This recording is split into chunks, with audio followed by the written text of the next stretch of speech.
ये कहानी सिर्फ बहादुरी की नहीं, ये उस जज्बे की कहानी है जहां मौत सामने खड़ी थी, फिर भी एक भारतीय अफसर पीछे नहीं हटा। बर्फ से ढकी पहाड़ियों के बीच 16,000 फीट की ऊंचाई पर जहां सांस लेना भी जंग जीतने जैसा था, वहां एक नाम इतिहास बन गया, मेजर शैतान सिंह।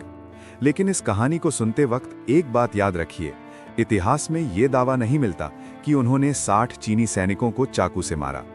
असली वीरता उनकी उस लड़ाई में थी जहां उन्होंने अपने जवानों के साथ आखिरी सांस तक मोर्चा संभाला। और शायद यही सच्चाई किसी भी किंवदंती से कहीं ज्यादा डरावनी, ज्यादा महान और ज्यादा अमर है। 18 नवंबर 1962, लद्दाख का रेजांग ला। ठंडी हवा नहीं, मानो मौत की सांसें चल रही थीं।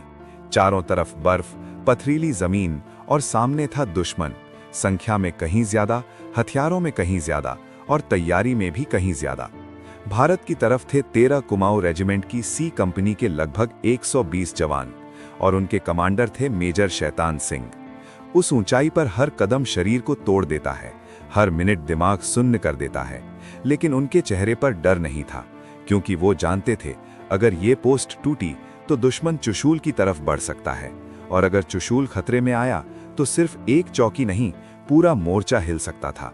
रात गहराती जा रही थी, पहाड़ों पर सन्नाटा था, लेकिन वो सन्नाटा अजीब था। ऐसा लगता था जैसे अंधेरा खुद किसी हमले की तैयारी कर रहा हो। भारतीय जवान अपने बंकरों में तैयार बैठे थे, हाथ ठंड से अकड़ रहे थे, होंठ सूख चुके थे, लेकिन आंखें चौकन्नी थीं। और तभी दूर बर्फीले अंधेरे में हलचल हुई। पहले कुछ परछाइयां दिखीं, फिर और दुश्मन आ चुका था। चीनी सैनिक धीरे धीरे भारतीय मोर्चों को घेरने की कोशिश कर रहे थे। वे जानते थे कि सामने कम लोग हैं, उन्हें लगा होगा कि ये लड़ाई जल्दी खत्म हो जाएगी, लेकिन उन्हें नहीं पता था कि आज उनका सामना बंदूकों से पहले इरादों से होने वाला है। पहला हमला हुआ। गोलियों की आवाज ने पहाड़ों का सन्नाटा चीर दिया। भारतीय जवानों ने ऐसी सटीक फायरिंग की कि पहली लहर बिखर गई। चीनी सैनिकों को शायद उम्मीद नहीं थी कि इतनी छोटी टुकड़ी इतनी भयानक जवाबी मार करेगी। कुछ ही मिनटों में बर्फ पर लाशें बिखरने लगीं, लेकिन हमला रुका नहीं। एक लहर गई, दूसरी आई, दूसरी टूटी, तीसरी आई। इतिहास में दर्ज है कि दुश्मन ने बार बार कई लहरों में हमला किया। हर लहर के साथ गोलियां और करीब आती गईं, और हर लहर के साथ भारतीय जवानों की परीक्षा और कठिन होती गई। इसी बीच मेजर शैतान सिंह एक बंकर से दूसरे बंकर तक पहुंच रहे थे। सोचिए, ऊपर से गोलियां बरस रही हैं, चारों तरफ दुश्मन घुसने की कोशिश कर रहा है, और एक अफसर अपनी जान की परवाह किए बिना अपने जवानों के बीच दौड़ रहा है। वो सिर्फ आदेश नहीं दे रहे थे, वो हौसला बांट रहे थे। वो हर पोस्ट पर जाकर कह रहे थे, डटे रहो। यही वो पल था जिसने उन्हें एक कमांडर से बढ़कर एक किंवदंती बना दिया। एक असली लीडर वही होता है जो खतरे में सबसे पीछे नहीं, सबसे आगे दिखाई दे। और उस रात रेजांग ला की बर्फ पर मेजर शैतान सिंह सबसे आगे थे। लेकिन जंग सिर्फ बहादुरी से नहीं, हालात से भी लड़ी जाती है। सबसे बड़ी मुश्किल ये थी कि भारतीय चौकियों को सही आर्टिलरी सपोर्ट नहीं मिल पा रहा था। दुश्मन संख्या में भारी था और धीरे धीरे उसने चारों तरफ से दबाव बढ़ाना शुरू कर दिया। कुछ पोस्ट्स लगभग घिर चुकी थीं, गोला बारूद सीमित था, ठंड हड्डियों में घुस रही थी। कई जवान घायल हो चुके थे, मगर किसी ने पीछे हटने की बात नहीं की। कोई भागा नहीं, कोई टूटा नहीं, क्योंकि वहां मौजूद हर सैनिक जानता था अगर आज वो झुका तो आने वाली पीढ़ियां सिर नहीं उठा पाएंगी। फिर वो पल आया जब लड़ाई और नजदीक पहुंच गई। अब सिर्फ दूर से गोलीबारी नहीं थी, दुश्मन कुछ पोस्टों तक बहुत करीब आ चुका था, और यहीं इस युद्ध की असली दहशत शुरू हुई। कई भारतीय जवानों ने आखिरी कारतूस तक फायर किया। जब गोलियां कम पड़ने लगीं, तब लड़ाई सिर्फ हथियारों की नहीं रही, ये शरीर और साहस की लड़ाई बन गई। राइफल के बट, संगीन, पत्थर, हाथ, जो मिला उसी से मोर्चा लिया गया। यही वजह है कि रेजांग ला की लड़ाई को लास्ट मैन लास्ट राउंड की मिसाल कहा जाता है। ये सिर्फ एक लाइन नहीं, ये उन जवानों की आखिरी चीख थी जो इतिहास में हमेशा के लिए गूंजती रह गई। मेजर शैतान सिंह अब भी रुक नहीं रहे थे। वो एक पोस्ट से दूसरे पोस्ट तक जा रहे थे, अपने जवानों को संभाल रहे थे, उन्हें लड़ने की ताकत दे रहे थे।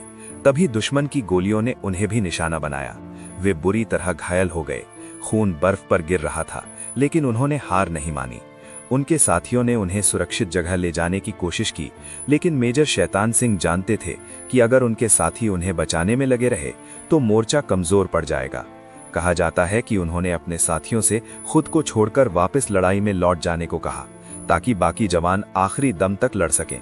एक सैनिक की मौत से बड़ा उसके लिए सिर्फ एक कर्तव्य होता है, और उस दिन मेजर शैतान सिंह ने अपनी जान से पहले अपना कर्तव्य चुना। सुबह होने तक रेजांगला की धरती खामोश हो चुकी थी, गोलियों की आवाज थम चुकी थी, लेकिन उस खामोशी में एक ऐसा शोर दफन था जिसे इतिहास कभी नहीं दबा पाया। जब बाद में वहां का दृश्य देखा गया तो वो किसी युद्ध क्षेत्र से ज्यादा बलिदान के मंदिर जैसा था। कई जवान अपनी अपनी पोजीशन पर शहीद मिले, हथियार हाथों में जमे हुए, मानो मौत आने के बाद भी उन्होंने अपनी पोस्ट नहीं छोड़ी। ये दृश्य सिर्फ मिलिट्री हिस्ट्री नहीं था, ये उस मिट्टी की गवाही थी जहां जवान मरते नहीं, अमर हो जाते हैं। इतिहासकारों और स्रोतों में चीनी हताहतों की संख्या को लेकर अलग अलग दावे मिलते हैं। भारतीय पक्ष के कई विवरणों में बहुत भारी नुकसान का जिक्र है, जबकि चीनी स्रोत कम संख्या बताते हैं।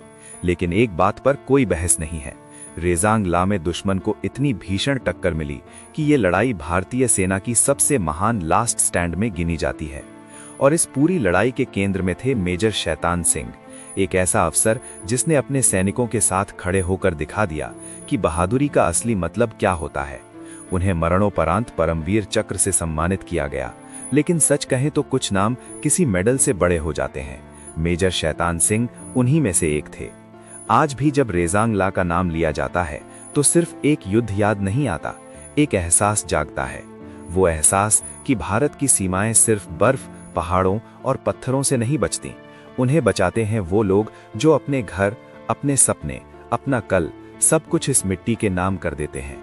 मेजर शैतान सिंह की कहानी हमें ये नहीं सिखाती कि एक आदमी ने कितनों को मारा।